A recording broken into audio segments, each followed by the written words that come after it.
आज हम MA final economics के पेपर ऑप्शनल 02 में हिक्स का मजदूरी का सामूहिक सौदाकारी सिद्धांत Hicks theory of collective bargaining के बारे में चर्चा करेंगे। इससे पहले के लेक्चर में हमने श्रम बाजार का अर्थ, विशेषताएं, श्रम बाजार की प्रकृति, श्रम बाजार व वस्तु बाजार में अंतर, भारतीय श्रम बाजार की विशेषताओं के बारे में पढ़ा था। मजदूरी के सामूहिक सौदाकारी शक्ति सिद्धांत का प्रतिपादन अर्थशास्त्री वेब्स ने किया था। सौदाकारी सिद्धांत के अनुसार वास्तविक मजदूरी का निर्धारण श्रमिकों व नियोक्ताओं की सौदाकारी शक्ति के द्वारा होता है।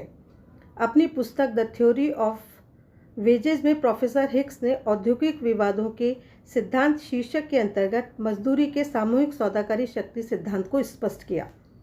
जब श्रम संघ मजदूरी वृद्धि की मांग करते हैं अथवा मजदूरी कटौती का प्रतिरोध करते हैं तो नियोक्ताओं के सामने एक ही विकल्प रह जाता है कि या तो वे श्रम संघों की ऊंची मजदूरी की मांग को स्वीकार कर लें अथवा हड़ताल से कार्य दिनों की क्षति से होने वाली प्रत्यक्ष क्षति को वहन करने को तैयार रहें। यदि श्रमिक संगठित न हो तो हो सकता है कि नियोक्ता को कम हानि उठानी पड़े। यदि नियोक्ता श्रमिकों को रियायत देने की अपेक्षा श्रम संघों का विरोध करना सस्ता समझते हैं तो नियोक्ता विरोध करेंगे। यदि नियोक्ताओं को श्रमिकों का विरोध करने की अपेक्षा मजदूरी संबंधी रियायत देना सस्ता जान पड़ता है तो वे श्रम संघों के दावे अर्थात ऊंची मजदूरी की मांग को स्वीकार कर लेंगे।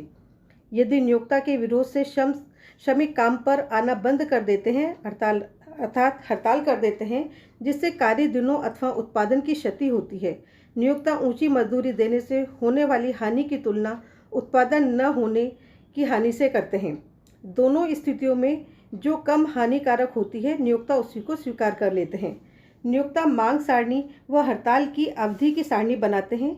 नियोक्ता हड़ताल के कारण कार्य क्षति की लागत तथा श्रमिकों को संभावित रियायत देने की लागत की तुलना करते हैं। नियोक्ता द्वारा दी जाने वाली उच्चतम मजदूरी पर कार्य क्षति की लागत व संभावित रियायत की लागत दोनों बराबर होती हैं।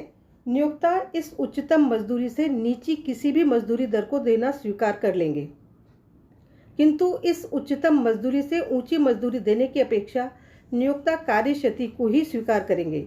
नियोक्ता उच्चतम मजदूरी दर से अधिक मजदूरी देना किसी भी लागत पर स्वीकार नहीं करेंगे। ये उच्चतम मजदूरी दर नियोक्ताओं के लिए मजदूरी की उच्चतम सीमा होती है। अब हम रेखा चित्र के माध्यम से हिक्स के सामूहिक सौदाकारी सिद्धांत को समझने का प्रयास करेंगे। उपरोक्त रेखा चित्र में OX अक्ष पर हड़ताल की संभावित अवधि व OY अक्ष पर मजदूरी दर को मापा गया है।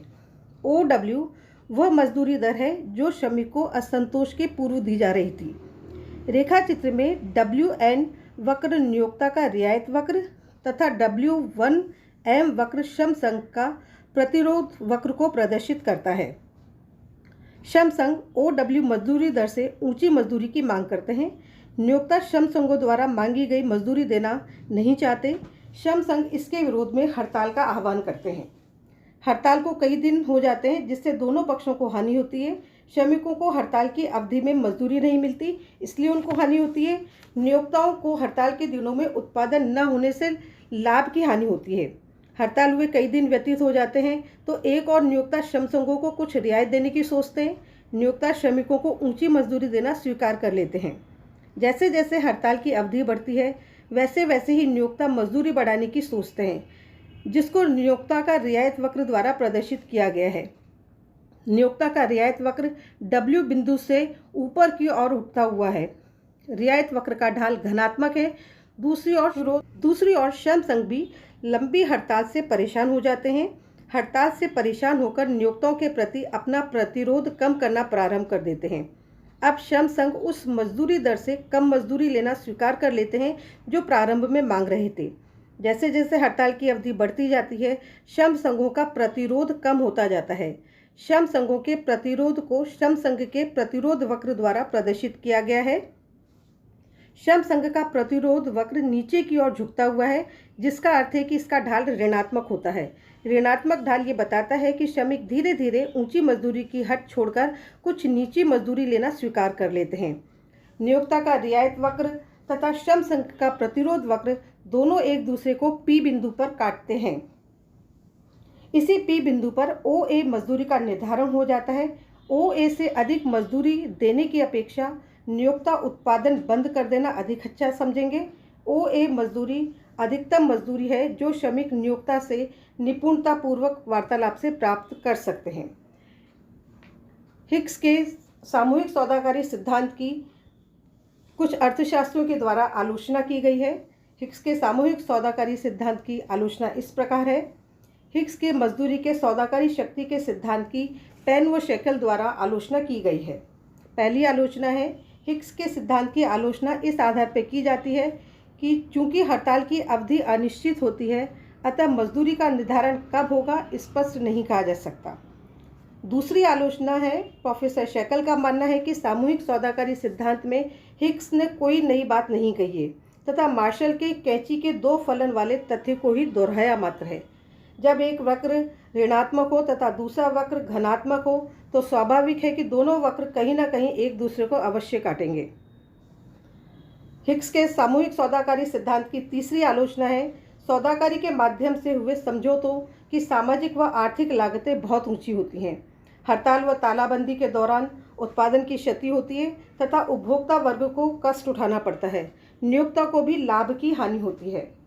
सौदाकारी सिद्धांत की चौथी आलोचना है, सौदाकारी सिद्धांत की सबसे बड़ी दुर्बलता इसका अवसरवादी गुण है।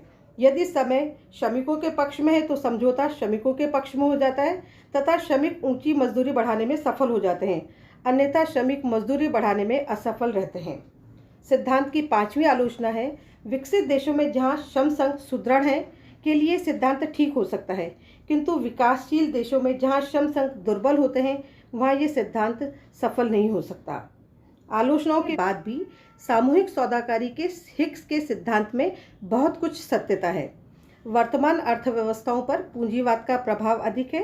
पूंजीवाद में पूंजीपति नियोक्ता श्रमिकों का शोषण करते हैं। श्रमिकों को उनके सीमांत उत्पादकता के मूल्य के बराबर मजदूरी नहीं दी जाती।